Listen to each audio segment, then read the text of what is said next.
As citizens of this great borough and city, we are assembled this afternoon to join the chorus of extreme concern being sung throughout this city as it relates to the judge's ruling in the Sean Bell case.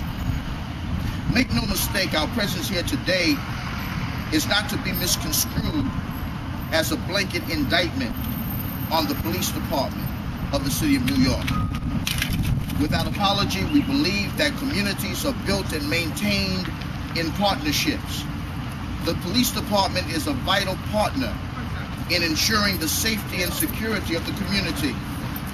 The strength of any community, however, shines forth when, after careful introspection, it can move into the arena of responsibility and set the crooked places straight, when it can address its own points of ineptitude in the best interest of the entire community.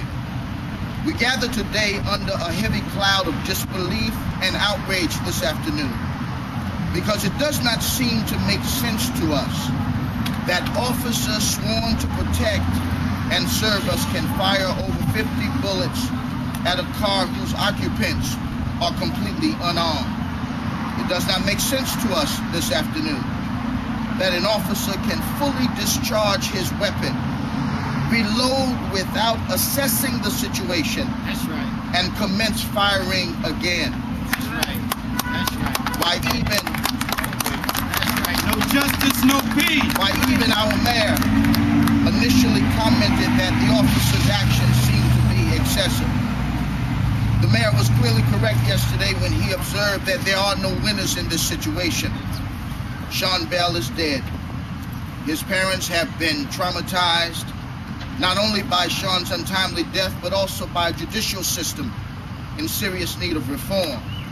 His fiance's hope for a future with him was tragically silenced, and the other occupants in the car must now wear for life the psychological and physical trauma of this unfortunate ordeal. There are no winners in this situation.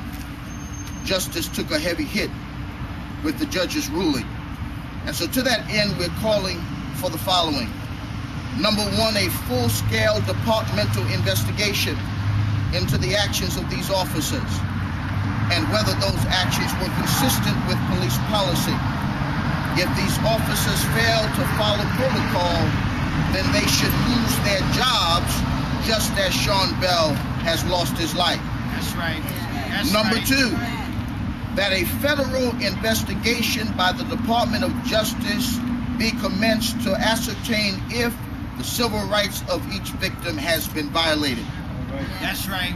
Number three, we're calling for a change in policy, making it mandatory that undercover officers who discharge their weapon should be tested immediately for drugs and alcohol. That's right. That's right. That's right. No justice, no peace. Sean Bell's death cannot be in vain. There is great tension and outrage in the air.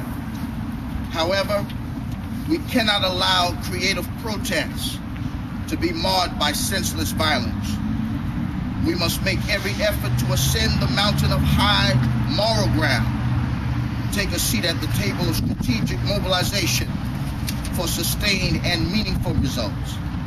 Therefore, we lend our collective voice to those encouraging every citizen of the city not to resort to violence as a means of expressing outrage about this decision. Because justice has only been delayed, it has not been denied. We are people of faith. We believe that the moral arm of the universe is long and that it indeed bends toward justice.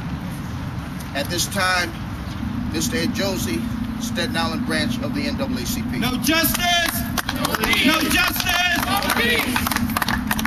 Okay, thank you, Reverend Brown. I'm glad you came out today to help us voice our opinion about the injustice in New York City. Now, Reverend Brown has a letter that he has composed. We'd like to encourage him to sign and get it back to us, and we will send this in to different elected officials with the NAACP letterhead, asking for some of the things he just mentioned. And at this point, I would like to let you know that this branch has been actively participating in the Sean Bell situation from day one up until yesterday. We've been going to court, we've been marching, we've been going to prayer vigils throughout the city. So this branch has actively been involved in the Sean Bell situation. And needless to say, Reverend Brown said everything that had to be said. Now, I'd like to introduce to you a few people who came with us. We have quite a few executive members from this branch. We have some ministers from the community here. And I'd like to introduce a few people first of all to say a few words. We have Kenny Blanding. He's from the New York City Director of Branches. There's Karen Blanding. She's the Second Vice President of New York State. Kenny Cohen Jr. He's the Youth Director of New York City. And Mr. Cohen. I'd like to thank the Staten Island branch and members of the community for coming out today after this devastating decision by the judge. As was said, the NAACP sprung into action on November 24th, 2006, and we're still committed to see justice done. Although we all are not satisfied with the judge's decision, he has rendered it by his interpretation of the law. But we all can continue to see this through, as William Bell has asked that his son's legacy not be in his death, but in seeing that this never happens again, in saying enough is enough and never again. So we encourage all to do as the pastor has said. Put together letters, send it to the mayor, the governor, the attorney general, your elected officials. Lobby them to see change made, not only in policy, but in training tactics. This group here today reflects New York City and also reflects Staten Island. And it reflects the face of the NAACP, because the National Association for the Advancement of Colored People represents all people of color, because people come in all colors. And this decision has impacted the entire city of New York, and our hearts go out to the Bell and Polk family, and we ask that you stand and make Sean Bell's legacy come true, that justice is done and change in the book. Thank you.